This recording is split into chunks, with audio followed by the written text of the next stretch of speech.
Good morning or good afternoon or whenever you're doing this e-learning assignment. Today, on February 2nd, we are going to be going through some activities that help you understand what the executive branch does. This is one of the three branches of our national government, and the powers given to the executive branch are outlined in our Constitution, the great rule book of this country. The images that are up on your screen right now are probably what you think of from what we've talked about the executive branch so far. You have the president on the left, President Obama, and you have the White House on the right, the building where the president lives and spends most of his time working. But there are many responsibilities of the president, and it's something that a lot of people in this country don't really fully understand, what the president does.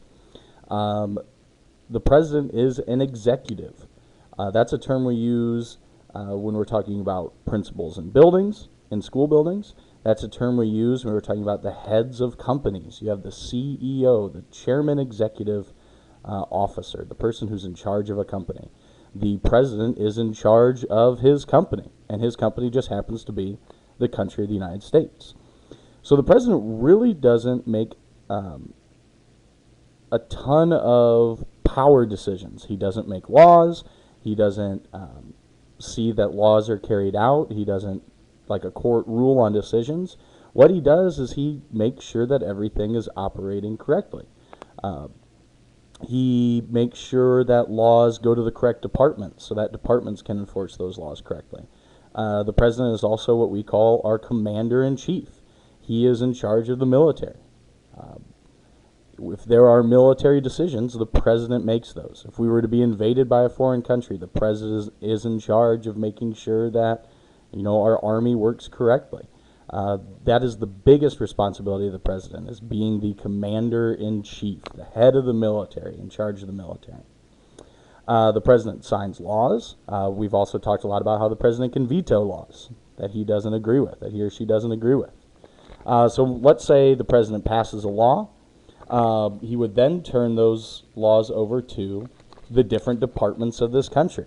If Congress passes a new tax, for example, the president would then make sure that the Treasury, the IRS, the International Revenue Service, is correctly carrying out that tax. If there's a new law that says that all kids have to go to school on Saturday, that'd be awful. But if the legislator passes a law like that about education, the president is going to make sure that the Department of Education is putting that law to use. If the legislature creates a new law about protecting citizens from terrorists, the president's going to make sure that the Department of Homeland Security is correctly enforcing those.